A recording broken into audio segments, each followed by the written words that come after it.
But, you know, like it says in the Bible, where there are two or three are gathered together, you know, we can have a very good conference, even with the 6 people we have right now. So that's fine.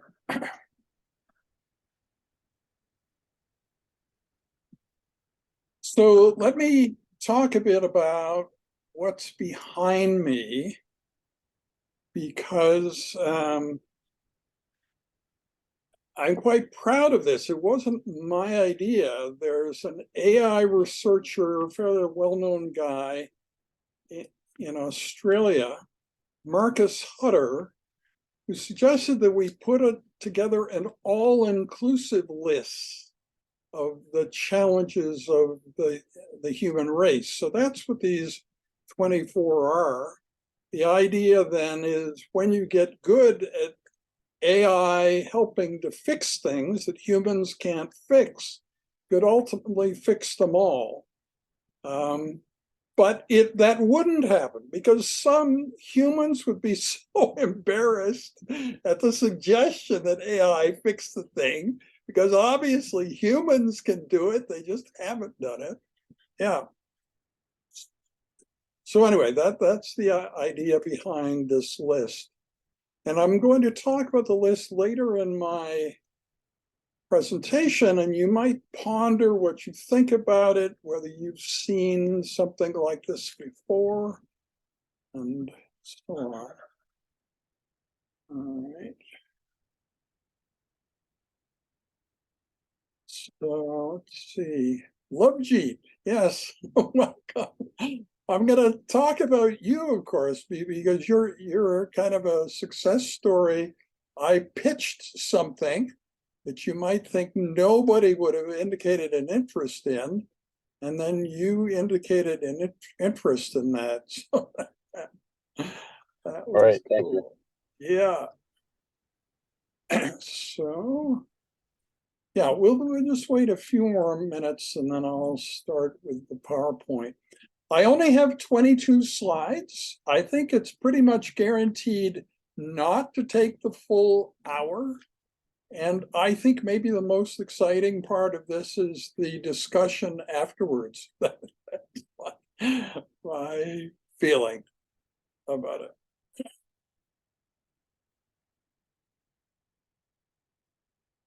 So we'll just wait maybe another couple of minutes, see how many people we get.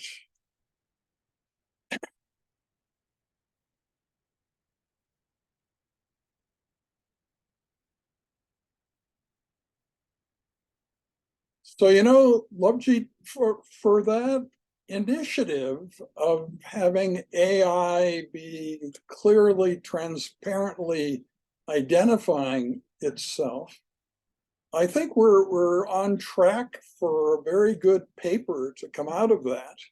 And the group of authors isn't huge, eh? So you and I are part of it, and yeah, so that'll be cool. Right, yeah, that was very interesting. Like looking at it from all the different aspects of not only just AI being used, to assist humans, but also the other way around, where humans could potentially be in the other role where they're assisting AI in the Yeah, future, and all sorts of different realms. no, it's fascinating stuff. Okay, well, I think not to engage in any very shocking actions here, but I'm going to share my PowerPoint and we'll gradually get going. Okay, so let's see here.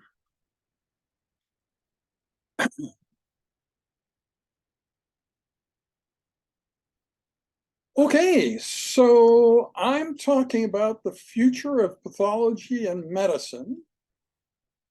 And if that were the entire title, I don't think we'd be terribly satisfied with the presentation, because that might mean the whole hour I'm just talking about speculative content, things that might exist, but we don't know for sure. And a whole hour of that didn't seem to be a very good idea. So I thought, shouldn't I use my 36 years of experience here and talk about some things I am very certain of, which is that a lot of the important things that happened, other people appeared on the scene and were very important in making those things happen. So that's something I have good evidence for over 36 years, something that's lacking when we speculate about what the future will bring. And that brings us then to consider surprising things that pathologists can be or do today, and unseen forces promoting success. And that includes people just kind of showing up in your life and empowering you to do things that you never previously considered. And let's just look at this graphic here on the right of the elephant up in the sky. One imagines that large language models and generative AI now is going to make us capable of doing a lot of things we didn't think we could do before. And specifically in anatomical pathology, it will create a situation where the accuracy of reports will be remarkably high. The number of cases where you don't really know the answer at all will approach zero. And when you first encounter a case, within a few years, it'll be mostly figured out by AI, and you just need to add a few nuances to it for the final report. Yeah, so that's kind of the direction that I see us going in. So I think it means that if you look at the way pathology works or medicine works, that you would say that things are going to work much better than they do now. Now, how can we conceptualize the future? Is there some sort of easy approach? Well, maybe looking at the IQ of large language models helping us at the moment will give us some insights, but it doesn't explain everything. So if you think about human experience with genius, we know that like Stephen Hawking and Albert Einstein had an IQ of approximately 160. And we think the IQ of GPT-4 is about 155, so a little bit lower than the standard reached by Einstein and Hawking. But there's another kind of shocking thing that's happening. This is not really in medicine, but just in human culture in general, that great writers stopped writing, some of them, approximately 3 months ago, feeling outgunned by AI, by ChatGPT. You can imagine they'll start writing again, but when they do, they'll have found a way to sort of incorporate the sometimes greater skill of AI. And yeah, so that's the exact point we're at right now. And for instance, in my life, two people I follow quite closely, tech guru Yuval Noah Harari. He hasn't written a book for quite a while now. And similarly with Peter Diamandis, the CEO of the X Prize and the chancellor of Singularity University. He's written lots of books in the past, but as far as I know, he has not written one recently, and he's not working on one right now. So there are a lot of people who really enjoy writing books who have stopped that activity right now, and it's kind of something to ponder. And then you realize that they're working on GPT-5 right now, and it will exceed Einstein's IQ. And so that's really, it puts us in uncharted territory. What will it be like to have entities around that much smarter than we are? But then the other part of this is, what does IQ really mean anyway? Is it worth the darn?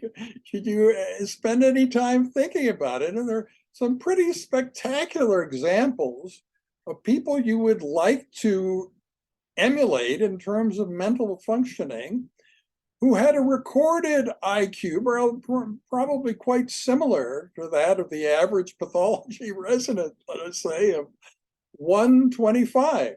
That's what Richard Feynman's IQ was. And yet he won a Nobel Prize. He's one of the most insightful people ever in science. Plus, he was a musician. Plus, he had a great sense of humor. So he's really somebody we all might want to emulate. And one of the things that he said, and in fact, he left it written on a chalkboard when he died, was, "What I cannot create, I do not understand." In other words, if you really understand something, then you should be able to create it. And if you think about radiology in 2023 and pathology, laboratory medicine, anatomical pathology, they differ in that radiology can do deep fakes that are virtually identical to real X-rays. They've been able to do that for about a year, and it has enabled them to do all sorts of exciting things about biology-based classifications and radiology. We cannot do that. We cannot provide deep fake histology or deep fake anatomical pathology yet, but I predict that within a year or two, we will be able to do that.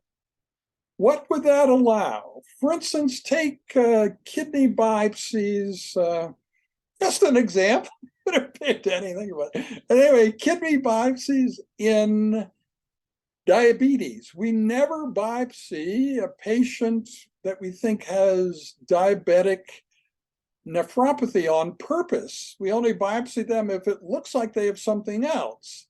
But about half the time, or 60% of the time, they still have diabetic nephropathy. But we don't really know the natural history because we just biopsy the atypical cases.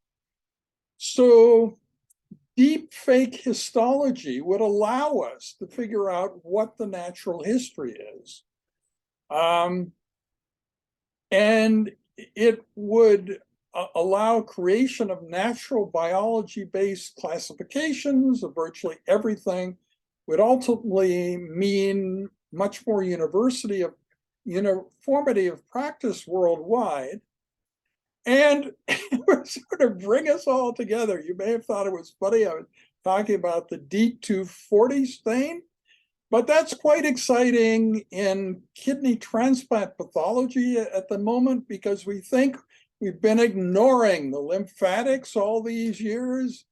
And for instance, you can get lymphatics that are C4D positive when the capillaries are not, and so on.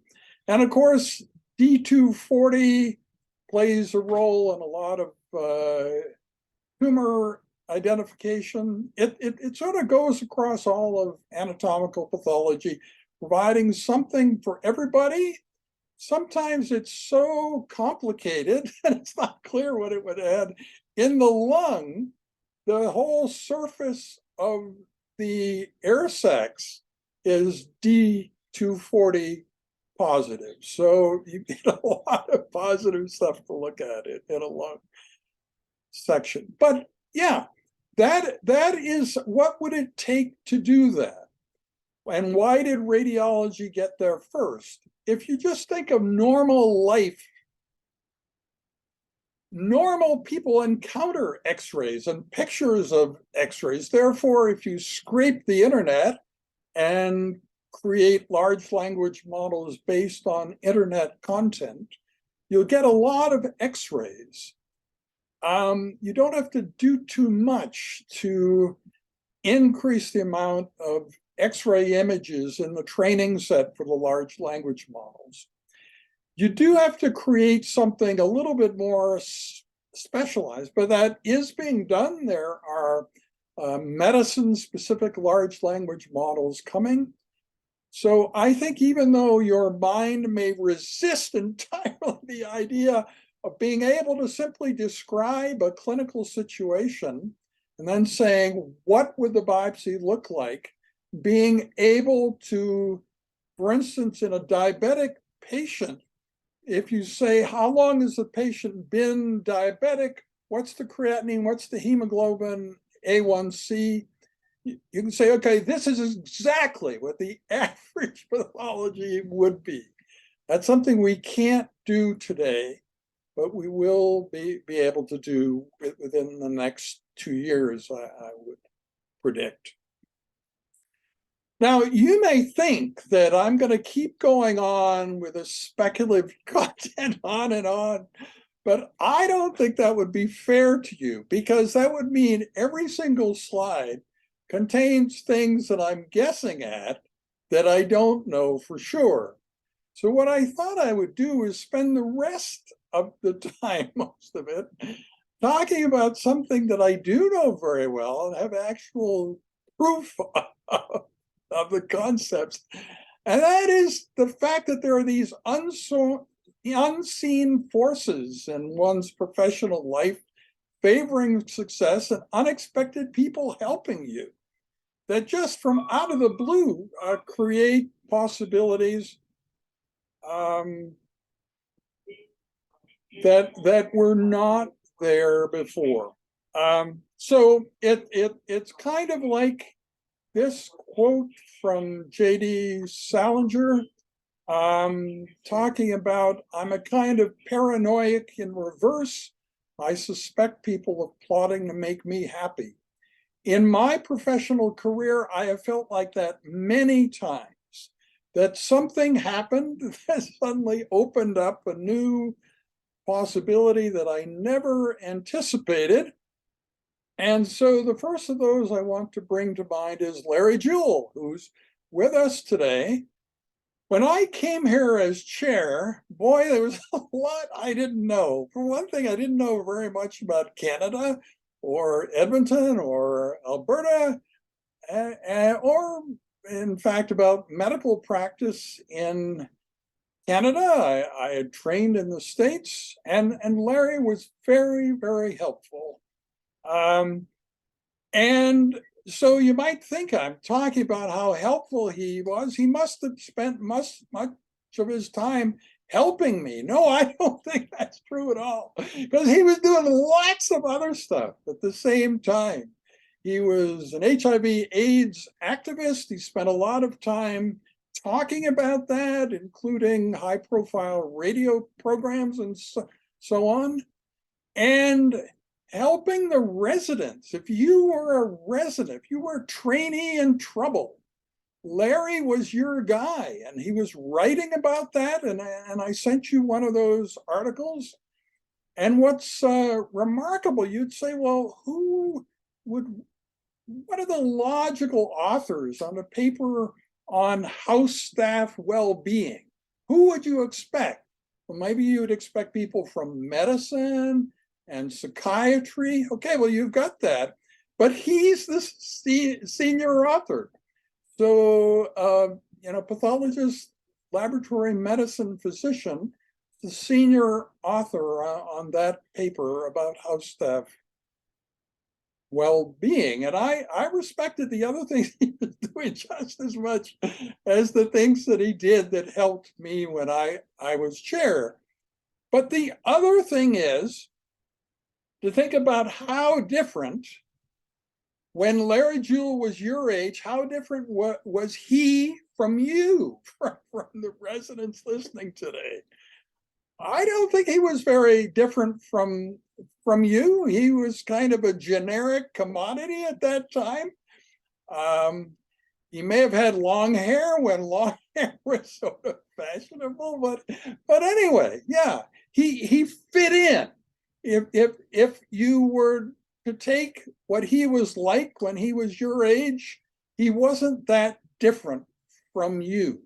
And he's accomplished a great deal in many different sectors and is probably the most popular living faculty member in our unit.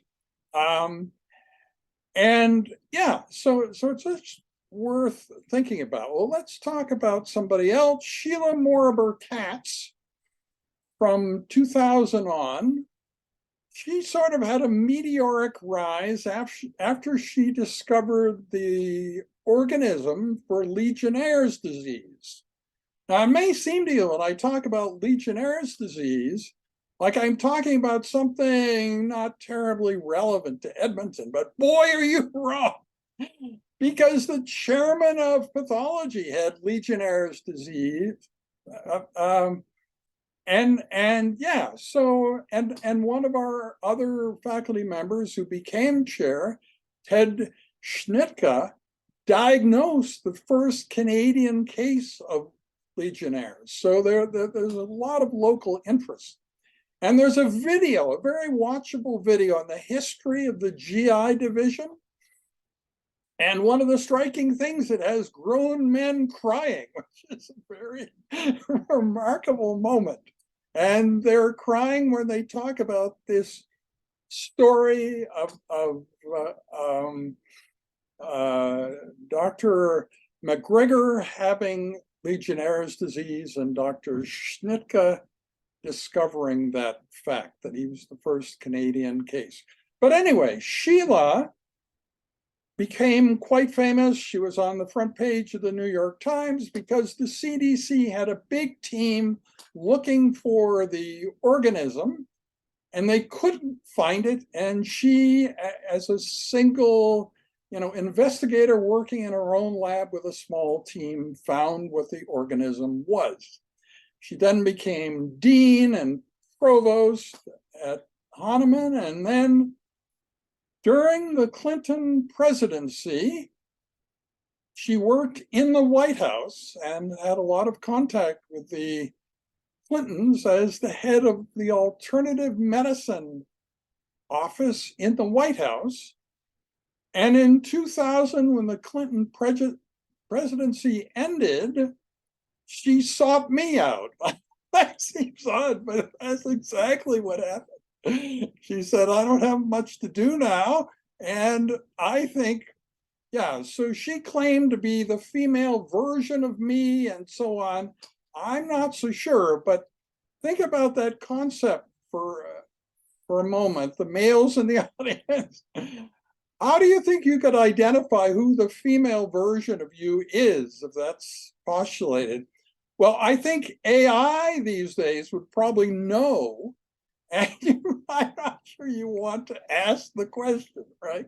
I don't know, but anyway, so she and I started working together quite closely. She was a very inspiring person to work with. But then another thing happened, which is Victor Tron happened. Victor Tron was the chair here.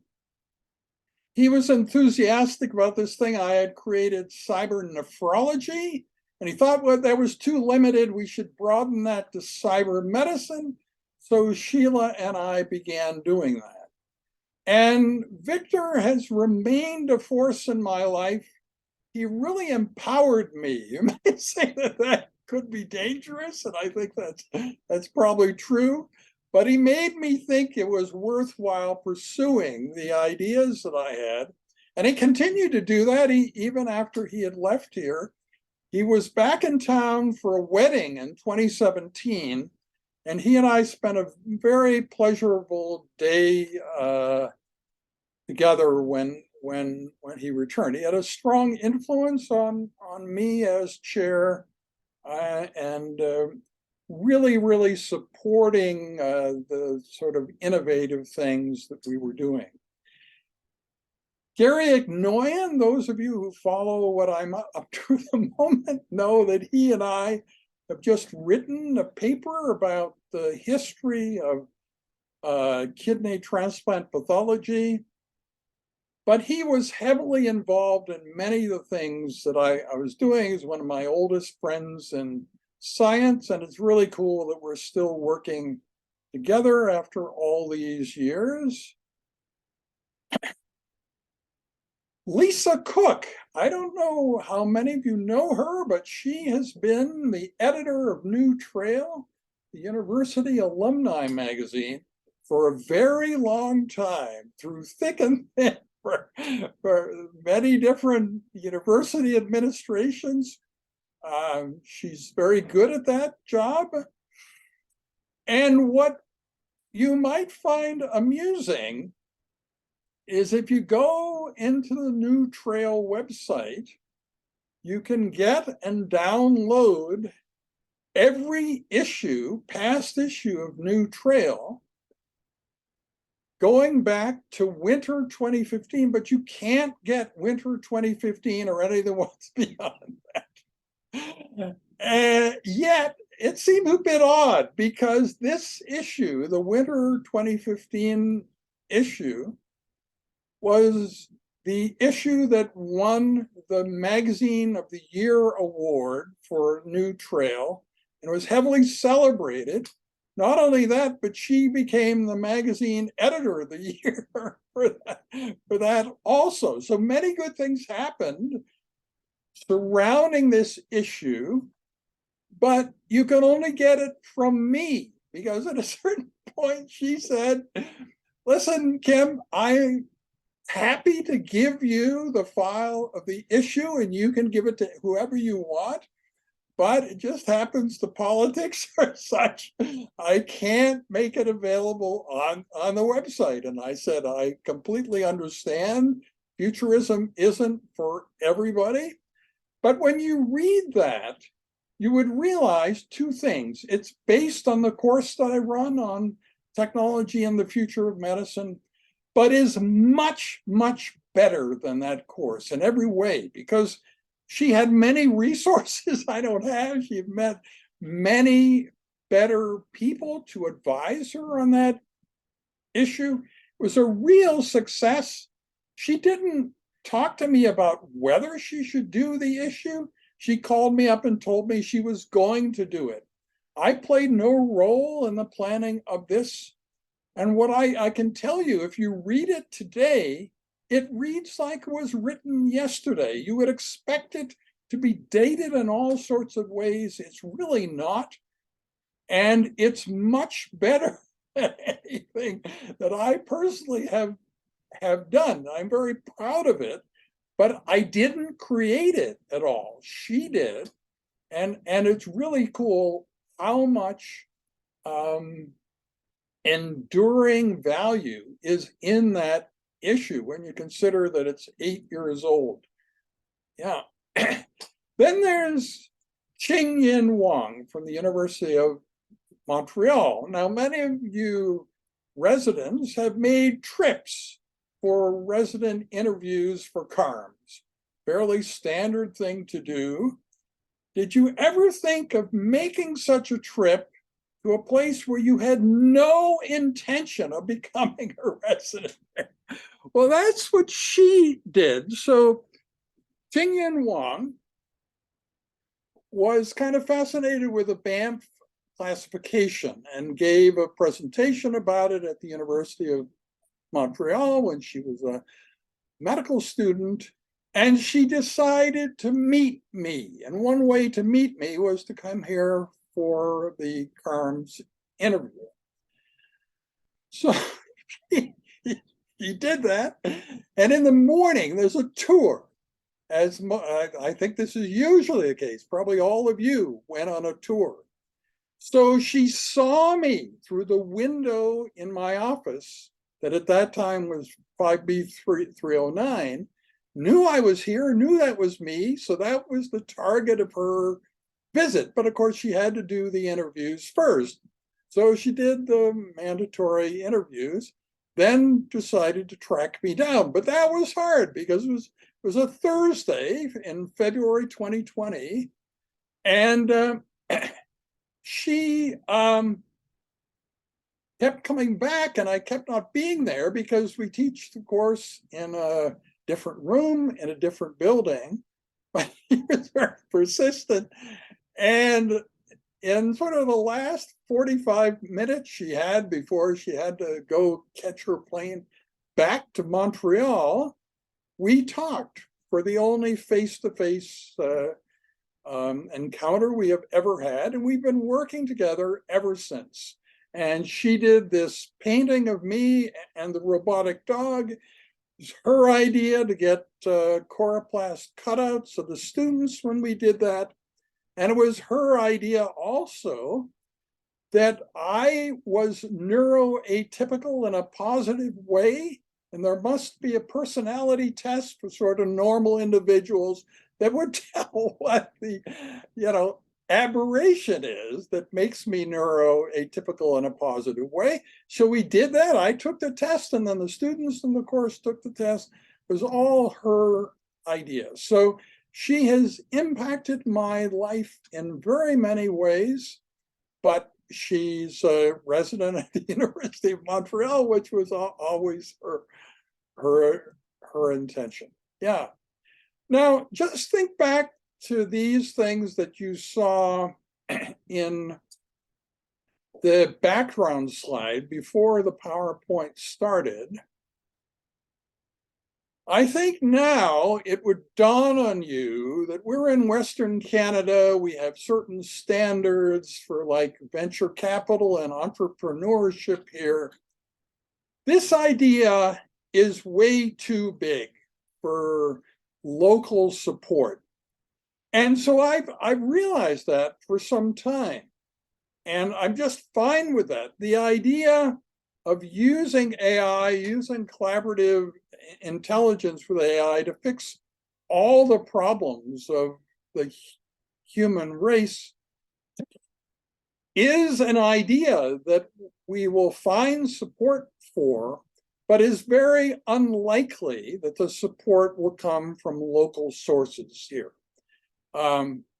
So I just accept that, and you won't find other people pitching exactly this to solve everything with AI, and you can imagine spillover that if you solve mostly just one of these things would have enormous effect. And then a lot of the same mechanisms could be used to solve the others or help solve the others.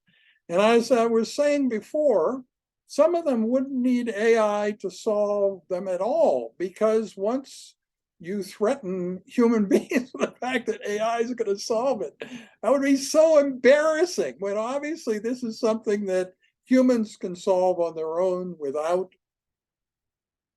AI. So anyway, that's sort of the status. I'm quite proud that we've come up with this list. I think we are going to do this. We will find the resources, but those resources are not going to come from local people here, because it's just an idea a bit too big for local venture capital. But it needs images, and so Ishita Moghe, she is, among other things, she and I have done a lot of videos together, some of which seem to sort of change the world, but she is also a graphic artist, and I am now quite a fan of graphics made by humans after spending quite a while promoting graphics made by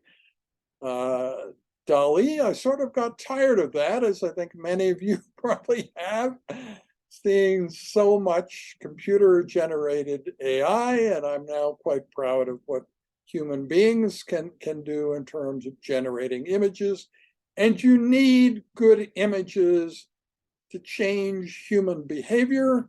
What is high-impact education, which maybe or maybe not we're engaging in now? It is education that changes human behavior.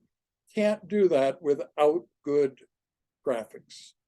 Now, in the last 2 years, we've applied for 2 grants. We didn't get either one of them, but it gave us another benefit, which is kind of cool, which is the team that we put together said they wanted to stay together. So they're sort of my shadow cabinet, right? They're there when we've got something big to work on. They're happy to be engaged. And you might think I'm bothering these people on a daily basis to do stuff. I am not. I'm very proud of the team. I'm very proud to have them wait till we're at that moment where we're doing something big, and then they will be engaged. And they are as diverse as you can possibly imagine, diverse in terms of sexual orientation, indigenous, people of color, and so on. We have a wonderfully diverse and capable team. This is sort of the faculty side. This is the part of the student side. And Taryn Stokowski, of course, most of you would know that she recently got into medical school, and we had the world's smallest party for her, but it was pretty fun. And many of you residents took part.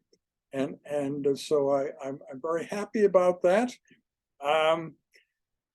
And I guess I feel, I sent you 2 of my poems last night, and it may give you pause. Well, I wonder what's the deal with Kim Solez's poems. And when I say these following words, see if it doesn't make a lot of sense to you. The reason my poetry is popular is because it celebrates the people here. It's not that I'm the greatest poet in the world. It's that we need more celebration of the people here. And I'm very much into that. That's the kind of thing that I would most like writing poetry about. And so that's the deal. So whether you like those poems I sent you last night or not, that's okay. I'm not one of the best poets in the world, but I've most commonly been called upon to write poems about people that we're honoring here. And I think that's always a good thing. I enjoy doing that. Now, the technological singularity is the point where AI is going to change everything. And it's true that there's a difference of opinion, whether it's 2035 or 2045. We have, I'm quite proud of this, a time capsule that the students of my course are creating over the next 2.5 years. So the time capsule is going to be ready in 2025. It will then be maintained for 20 years and opened in 2045. But the big change in society brought about by AI may have already occurred long before that. And some of it may be happening right now in 2023. Now, for many of the residents listening, this is where you began with me. This is a slide from my presentation on January 3rd, talking about the interesting next 60 days of AI and the influence of GPT-4 and so on. We have now experienced that. I think you have to agree that changes have been pretty profound. And this idea, which you may strongly resist because it's counterintuitive, that we could reverse engineer histology, was introduced to you on that day, on January 3rd, when I talked about deep fake knee osteoarthritis x-rays from generative adversarial neural networks. Yeah, that's the same thing I've just presented to you again. So that's something radiology has been able to do for a year that I think within 2 years, pathology will be able to do, and it will change many things. And if you resist that idea, that's fine. I understand how strange it is. The idea of putting in clinical parameters and getting out a detailed histologic picture that is sort of the average of what we expect that patient with those parameters to look like. So Lovejeet is with us this morning. I'm very proud. You know, you always worry when you pitch stuff that it might fall flat, and absolutely no one would. So when I pitched this on January 3rd, I pointed out that we're doing this project, Human or AI Interaction Transparency.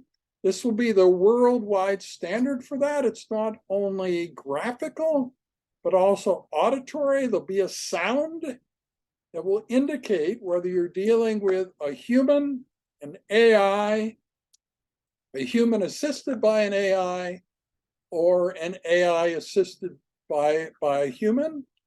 We have met over many months, and Lovejeet was part of that. And now we're in the paper writing phase, which I think is going along very well. And yeah, so you will know somebody your own age who was a part of the paper describing this worldwide standard for how we transparently identify whether the thing you're interacting with, human, AI, or AI assisted by a human, or human assisted by an AI. And I'm very, very happy that that turned out that way. Many of you know that I have been working quite closely and I'm good friends with Rich Sutton, who sort of wrote the book on reinforcement learning AI. And this is one of his Twitter posts from September 2022. And so one of the things that I think is worth thinking about is just bringing up this idea again, that many of the biggest problems we face, humans cannot come up with the solution to that. Let's talk about, for instance, what kind of a future world we want. We might say we want a Star Trek future or some other kind of utopian future. No human describing a future world can describe one that would satisfy most other humans. It's impossible. But AI can do that. It can understand our needs better than we do.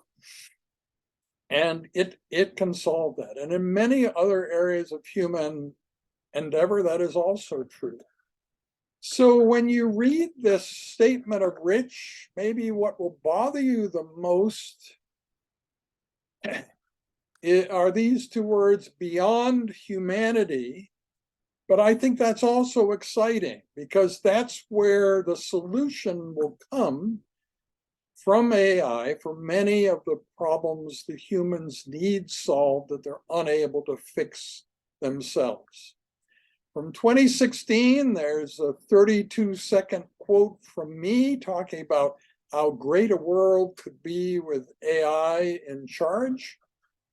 And whether you believe that or not, you might say, well, why is it so short? Well, I think the reason is because if a single person starts describing a future world, they rapidly get into things that other people might not like. But in that 32 seconds, I think it's fairly appealing. Finally, there's xenotransplantation and ethics. I'm doing a lot with that right now, and you may have noticed something which is quite intriguing. And this is the last slide, so we can talk after this. This form, which people around the world can fill out to answer or to give suggestions, on these 5 questions about ethics in xenotransplantation contains no names of people whatsoever. I have a lot to do with it. It doesn't contain my name. Alan Kirk is the chair of the Xenotransplantation Task Force, the American Society of Transplantation. And it's quite interesting to think of what would be the reason for leaving off all names. Well, of course, pig to human transplants a fairly controversial thing. There are strong feelings in some members of society about that.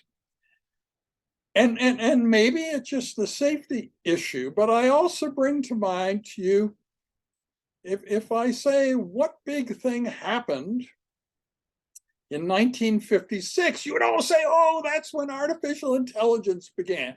And that's true. That was a conference at Dartmouth College, and that's when people first started talking about AI. But the other thing was, in 1956, Nikita Khrushchev described the cult of personality that he thought described something sort of bad about leaders in Russia. And so maybe that's another reason that there are no names on this document soliciting ideas about ethics and transplantation, or maybe it's a combination of the two. Anyway, you were probably looking for a grand summary slide, but you're not going to get that. So what is this like? It's like the way we treat lymphatics. To get back to L240, when surgery is done, we're quite careful to take care of all the blood vessels carrying blood, but we leave the lymphatics hanging. That's, of course, the reason you get lymphocytes after surgery and so on. But I'm also sort of leaving the summary hanging, and you can decide what you think would be an adequate summary of this. And now I'm going to stop sharing, and we can discuss. Yeah, maybe I'll have Larry talk first because, well, I think he may have the most interesting things to say. Yeah.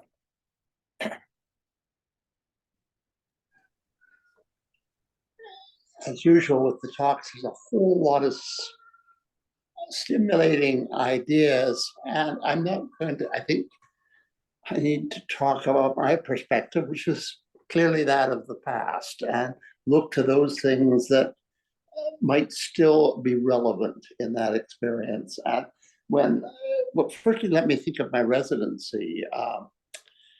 I was, in 69, 70, when I began my residency, the debate was whether pathology was a dying science. That debate has continued and continued and continued. And if Kim's talk did absolutely nothing else, I think it convinces you there's lots of scope. It's still very much a living beast. The other thing that strikes me, though, when I think of the things that were clearly part of my residency, firstly, we were very good at reading nuance in H&E sections. We really had very little. We had really nothing else except a few empiric special stains to guide us. And Kim's favorite organ is the kidney. I recall as an undergraduate student trying to understand John McGregor's lectures on kidney disease, on glomerular disease. And this was before anyone understood the immunologic basis of the glomerulonephritis. And there was talk about U-shaped scars and V-shaped scars and things that I simply could not understand. If you can't create it, you won't understand it. And it wasn't until a couple of years later in my pathology residency, when immunofluorescence studies were beginning to become a standard, a diagnostic standard, that I suddenly realized the reason I couldn't understand any of this is because nobody understood it. It was basically bafflegab dressed as science. And more generally, I think most of the stuff that I did in my career in pathology really was stuff that I hadn't been trained in at all in my residency. There were, it struck me when in the late 60s, early 70s, immunology, transplantation looked like areas that would be important. And therefore, I mean, the immunology I'd learned as a student was a series of named reactions, no connections or anything else. And then I was lucky enough to get a job in zoology, which I painfully made sections of the Bursa fabricius in chickens of various age, and realized how little we actually understood, and moved on. Then when T and B cells became clear and so on, the whole field opened up, and I started the first immunohistochemistry lab here. Now a very standard procedure, but early on it was a challenge that certainly I enjoyed. The things that I did outside of pathology, narrowly defined, I'm really not going to talk about. I suppose I would, if I have any lesson to give, and always be cautious of seniors giving lessons. Often the best thing to do is ignore them. But the one that I will risk sharing with you is that pay attention to your weaknesses. Often you will do more good and go down more useful paths, not by doing the things that you know you're good at, but looking at the things that sort of frighten you. Mhm. And in overcoming that fear, you can make some very surprising results, such as my being here talking to you this morning. And thank you, Jim, for the invitation. Sure. No, that's great. So what I'm hopeful now is that at least one or more resident are brave enough to ask a question or make a comment or tell me how boring D240 is, and I should never mention it again because it's their famous line, or stain or whatever. Yeah, but so would somebody like to break the ice on the resident side? And yeah, sure. I have I guess a sort of question. Since you're very interested in the future of pathology, back, close to when you started, were you also thinking about the future of pathology? And did some of your, I guess, thoughts or ideas come true? yeah, so I guess, yeah, a lot of those things came true, and they seem so mundane now.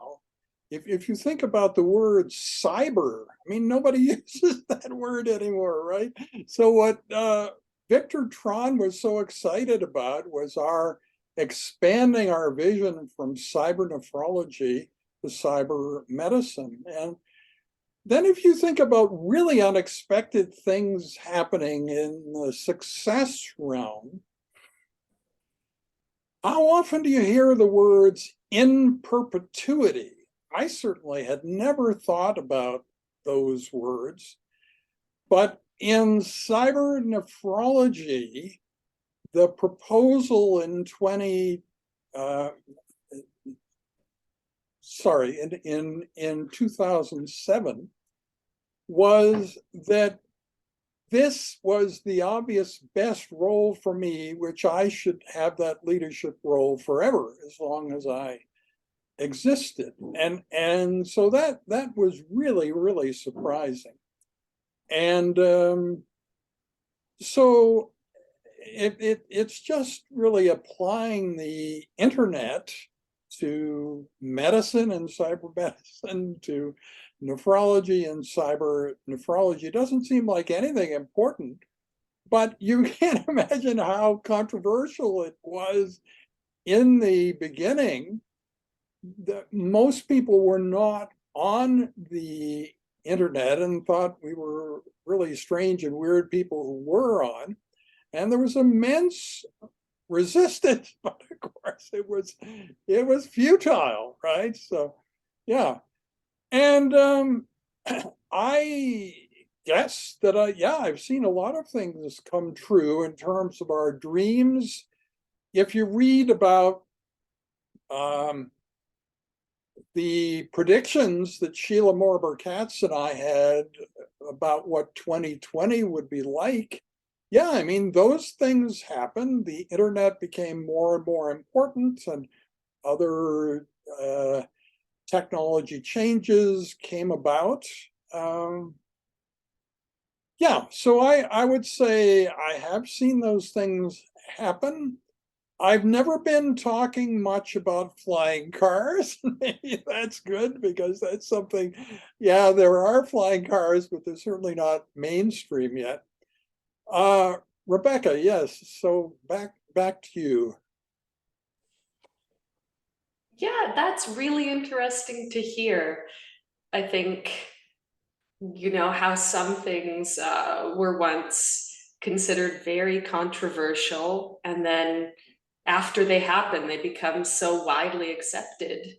We just, you know, forget we ever were without them. Yeah, so Lovejeet, maybe you could talk about your current views on AI transparency and the importance of the standard, both visual and auditory, and how proud you're going to be the first time you actually see it used, and when the paper comes out, and so on. Yeah. For sure. So yeah, some of the work that Dr. Solez was mentioning, basically in terms of the classification of transparency with AI, some of the issues that came up with even recently now are, you know, a lot of the work that's created with AI, we're not able to identify that whether it's created by a human source, whether it's created by an artificial intelligence. But a lot of times maybe that might not seem like a very big distinction, but down the road, you know, there are issues where in terms of communication, a person might think they're communicating with a human person, but it could be an AI program.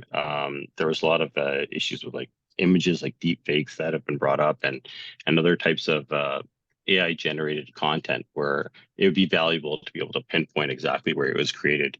And so some of the work that it was involved that we discussed was the metadata in files that are created, and having an algorithm to be able to identify those when they're created initially, so that they're kind of tagged, and then have those different categories that Dr. Solez was mentioning, to be able to identify kind of whether the source is completely 100% human, or whether it's been created in some type of collaboration with an AI program, or whether it's 100% created by artificial intelligence. So that would be for visual or auditory content, basically anything that can be formatted into digital data would have like a tag on it in the metadata of that file to be able to identify the content.